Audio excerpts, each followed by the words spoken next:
Welcome to Numbers Simplified. In this channel, we seek to simplify and solve numerical problems. Today, we'll be looking at the division of polynomials using the area model. Just a quick recap. Recall the ways in which we learned how to divide polynomials. We take a look at the fourth way of dividing polynomials. Catch up with the other methods in the description, not to miss out on each method's pros and cons. Some of them are these: the synthetic division method, the long division, and the coefficient comparison method. Right, so let's look at the area method. We'll start with an example. And in the example, we need to learn the steps on how to go about executing the area model in order to divide polynomials. Right, so the first thing that we may need to take note of is to separate the divisor terms row-wise. And the second thing is to place the leading term of the divisor in the first row, top left cell. The goal is to populate the column-wise entries satisfying the dividend terms, positive diagonally starting with the top left cell, then moving to the adjacent cells of the table formed. And of course, the outer row and the column entries are the factors of the inner entries in the table. Right, so going back to our example, we separate the divisor terms x plus 1. So we have x and 1 row-wise. Now, the second thing that we need to focus on is the entry that comes in that top left cell. So the entry is the leading term that we have in our dividend. So in that place, we're going to place our dividend, meaning that we are going to have x to the power 3, or x cubed in short. Right, so we look at the column now. Column-wise, we want to populate these entries. Now, we see something here. We have x on the row-wise and something we don't know on top of the column, so that when we multiply the two, we get x cubed. So what could that be? The guess is x squared. Of course, we don't have to guess. We simply divide x cubed by x, we get x squared. Now, what this means is x times x squared gives us x cubed. And then on the other cell that is below the cell that we have filled in, x cubed, we have to also fill that one in. So we are saying we have 1 times x squared. That will give us x squared. So that's how we populate that table. Now, checking positive diagonally, we have x cubed for the first term. Now, in the second diagonally or diagonal entry, we want to have the 3x squared. One of the cell has got x squared, so what would be that which we fill in so that it gives us 3x squared? So we are saying that 3x squared should be the total of x squared plus something that is missing there. And that which is missing is the 2x squared. So 2x squared plus x squared gives us 3x squared. Now, we have what we would need on top of that table, on top of that column. That is to say, x times something should give us 2x squared. And what is that something? And that something is 2x. Great. So we are saying 2x times 1 would give us 2x on that place there, or cell. Now, we move on to the third term in the dividend. The third term is x. So we are saying that on that diagonal or positive diagonally, we have 2x already plus something should give us x. So what is that something? That should be a minus x. Great. So now we are saying that x times something should give us a minus x. And what is that something? That something is a minus 1. So minus 1 times positive 1 gives us minus 1, which should be the entry we put underneath the minus x. Right, so we also consider positive diagonally. This time around, we should get the final term in the dividend. And already we have a minus 1 plus something to give us a minus 1. And because we already have a minus 1, we are going to add a 0. So that will be 0. And then meaning that the entries that we have column-wise is the quotient. And in this example, we don't have a remainder, so that our quotient is x squared minus 2x, or rather x squared plus 2x minus 1 is our final answer. Let's get to example 2. So example 2 is a little bit longer, but it's easy to execute the area model. Now we separate the divisor row-wise so that we have x squared, 0x, and minus 1. Take note, we include all the terms starting from the leading term of the divisor up until to the constant term.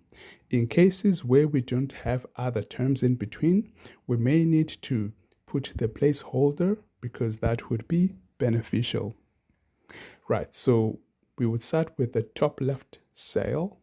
So the top left cell is the one that is from the leading term of the dividend. And that term is 4x to the power 4. We place it there. Now we are saying that we have x squared times something to give us 4x to the power 4. What is that something? That something is 4x squared. Moving on to the next entry below, or the cell, 0x times 4x squared, that will give us a 0, of course.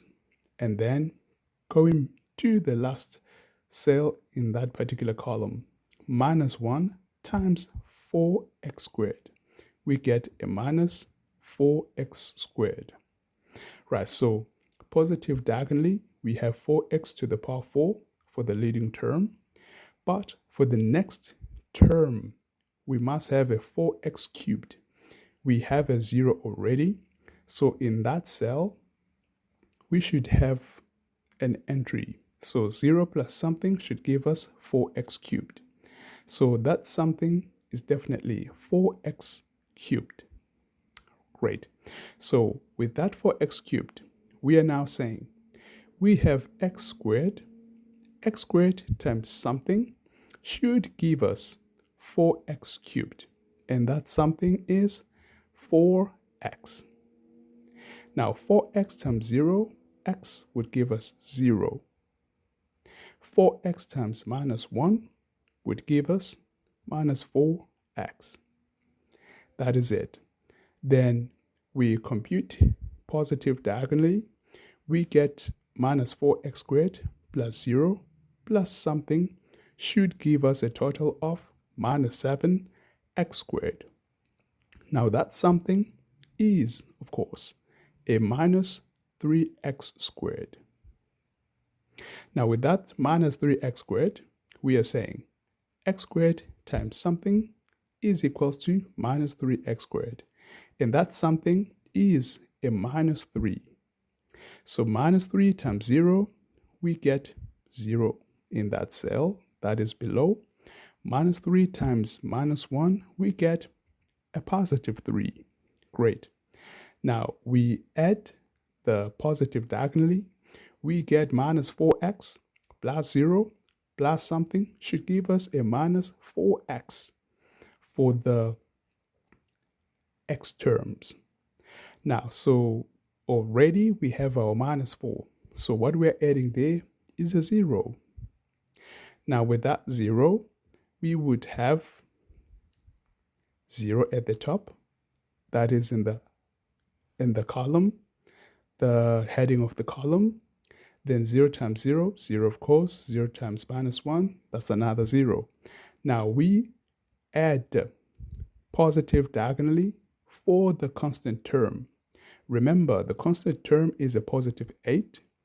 Already we have a minus 3, or rather it's a positive 3. So positive 3 plus 0 plus something should give us 8, and that something is a 5. Now, we can no longer divide a 5 with x squared. So that is to say x squared times something to get a 5.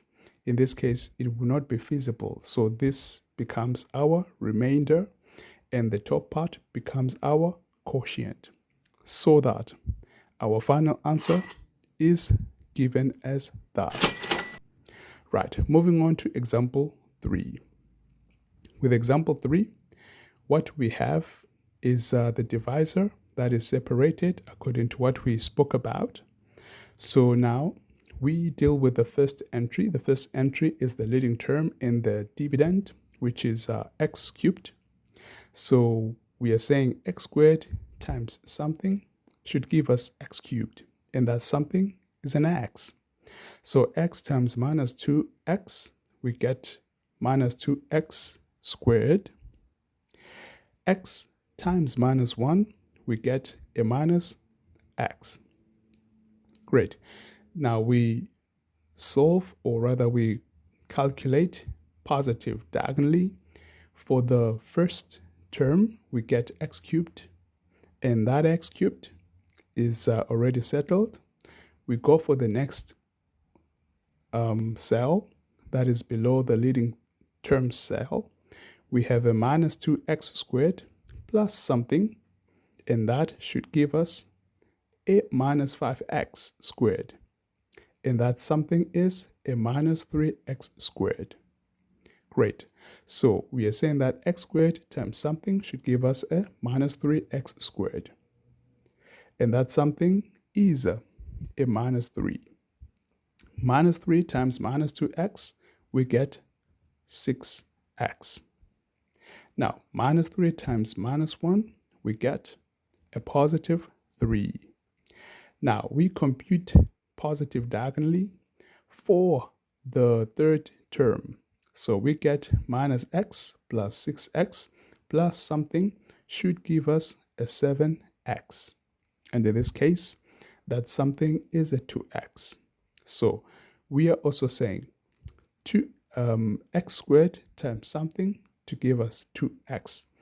Already, the value that we want there is smaller in terms of the degree of the factor. So we cannot have it as part of the quotient, but rather the remainder. So that is to say that x squared times something to give us 2x, that already is a remainder. We know that we are now dealing with the remainder. We are no longer dealing with the quotient. It is done with the quotient. So we are now populating the positive diagonally to see if it matches with the terms. If it doesn't, then it means that we have a remainder. Right, so over here we have a 3, and the next value that we would need is something, so that in total we get a minus 3. So we have a 0 there, 3, 0 plus something to get a minus 3. That something is a minus 6. So that is it then.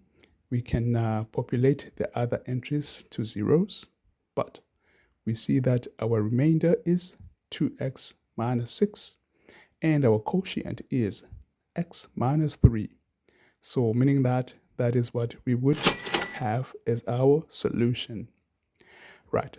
So I hope you enjoyed this explanation of the area method, a very interesting method. I'll leave you with the following task. Try it out using the area model method. And if you have any problems, reach out, write a comment. Your feedback is always welcome here. Thank you once again for watching Numbers Simplified. Don't forget to like, share, and subscribe. God loves you.